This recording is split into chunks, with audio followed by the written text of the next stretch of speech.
അതിഭയങ്കരമായിട്ടുള്ള ഒരു രോഷത്തിന്റെ ഭാഗമായി ഒരു സമരം നടന്നു. ആ സമരം അതിഗംഭീരമായിട്ട് വിജയിച്ചു. ഈ സമരം വിജയിച്ചു കഴിഞ്ഞപ്പോൾ വളരെ സങ്കടകരമായിട്ട് പറയാവുന്ന ഒരു കാര്യമുണ്ട്. അവശേഷിക്കുന്ന ചിത്രങ്ങളും അവശേഷിക്കുന്ന ശബ്ദങ്ങളും അങ്ങേയറ്റം മോശമായിട്ടുള്ള ലൈംഗിക ചൊവ്വയുള്ള, അങ്ങേയറ്റം മോശമായിട്ട് ജനനേന്ദ്രിയങ്ങളെക്കുറിച്ച് മാത്രം സംസാരിക്കുന്ന, അവരാരും വിദ്യാർത്ഥികളാണെന്ന് എനിക്ക് തോന്നുന്നില്ല. ചിലര് ബ്യൂട്ടി പാർലറിൽ ഈ നഖം മിനുക്കുന്ന ജോലി ചെയ്യുന്നവർ, ചിലർ മറ്റ് ചില ജോലികൾ ചെയ്യുന്നത്. ഒരു മാർക്സിയൻ നമ്മൾ തത്വശാസ്ത്രം അനുസരിച്ച് പറയുകയാണെങ്കിൽ ലുംപൻ പ്രോളിറ്റേറിയറ്റ്. ഈ ലുംപൻ പ്രോളിറ്റേറിയറ്റ് എപ്പോഴും വിപ്ലവത്തിന് തന്നെ വലിയ അപകടം ചെയ്യും എന്നാണ് മാർക്സ് പറഞ്ഞിട്ടുള്ളത്.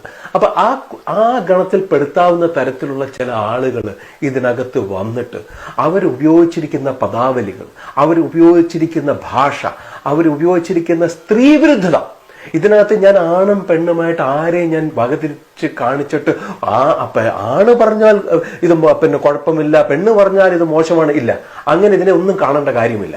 ഇതിനകത്ത് ഏറ്റവും വലിയ സ്ത്രീവിരുദ്ധത, അതായത് ഒരു മനുഷ്യൻ, അത് രാഷ്ട്രീയ പ്രതിയോഗിയാകട്ടെ, ആ രാഷ്ട്രീയ പ്രതിയോഗിയുടെ അമ്മയെ ബലാത്സംഗം ചെയ്യണമെന്ന് ഉള്ള ഭീഷണി മുഴക്കുന്നത് എവിടുത്തെ രാഷ്ട്രീയമാണ്? അത് ഏത് തരത്തിലുള്ള രാഷ്ട്രീയ ഡിക്ഷണറിയാണ് ഇത് ഉപയോഗിക്കുന്നത്? ഇത് എന്ത് തരത്തിലുള്ള ലെക്സിക്കണാണിത്? ഈ തരത്തിൽ നമുക്ക് ഒരു സമരങ്ങളും ഒരു പ്രതിഷേധവും ഈ തലത്തിലേക്ക് പോകാൻ പാടില്ല. ഈ തലത്തിലേക്ക് അങ്ങനെ പോകുന്നുണ്ടെങ്കിൽ അതിനെ നമ്മൾ കടിഞ്ഞാണിടേണ്ടിയിരുന്നത് അവിടുത്തെ നേതാക്കൾ എന്ന് സ്വയം അവകാശപ്പെട്ടിരുന്ന വിദ്യാർത്ഥി സമരം ഇതിനെ പറയരുത്. ഈ സമരം നടത്തിയവരാരും വിദ്യാർത്ഥികളല്ല. അതിനകത്ത് 30ാമത്തെ വയസ്സിൽ കോടിക്കണക്കിന് രൂപ മുടക്കി അമേരിക്കയിൽ പോയിട്ട് ഒരു ബിരുദം വാങ്ങാൻ വേണ്ടി പോയ ഒരാളുണ്ടാവുമായിരിക്കാം. മറ്റൊരാളാണെങ്കിൽ മാസം എന്തോ 4-5 ലക്ഷം രൂപ വാടകയ്ക്കുള്ളൊരു വീട്ടിലാണ് താമസിക്കുന്നത്. അദ്ദേഹത്തിന് പ്രത്യേകിച്ച് ജോലിയോ പ്രത്യേകിച്ച് വരുമാനമോ ഒന്നും ഉള്ളതായിട്ട് അറിവില്ല.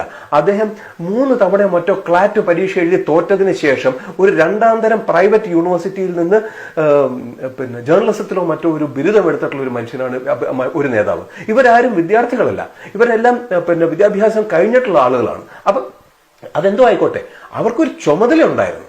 ഇത്തരത്തിലുള്ള ബലാത്സംഗ ഭീഷണി ആർക്കെതിരെയും മുഴക്കാൻ പാടില്ല. അതുപോലെ പ്രധാനമന്ത്രിയുടെ മരിച്ചുപോയ അമ്മയ്ക്കെതിരെ ആയതുകൊണ്ടല്ല, ആർക്കെതിരെയും മുഴക്കാൻ പാടില്ല. ആർക്കെതിരെയും ഈ തരത്തിലുള്ള പദങ്ങൾ ഉപയോഗിക്കാൻ പാടില്ല, ആരും ഉപയോഗിക്കാൻ പാടില്ല. അവിടെ പെൺകുട്ടികൾ ഉപയോഗിച്ചു എന്ന് പറഞ്ഞിട്ട് പ്രധാനമന്ത്രി അവരെ പേട്രണൈസ് ചെയ്യേണ്ട ആവശ്യമൊന്നുമില്ല. പെൺകുട്ടികളാണെങ്കിലും ആൺകുട്ടികളാണെങ്കിലും മുതിർന്നവരാണെങ്കിലും ഇളയവരാണെങ്കിലും ഈ തരത്തിലുള്ള പദങ്ങൾ ഒരു സമരമുഖത്തും ഉണ്ടാവാൻ പാടില്ല.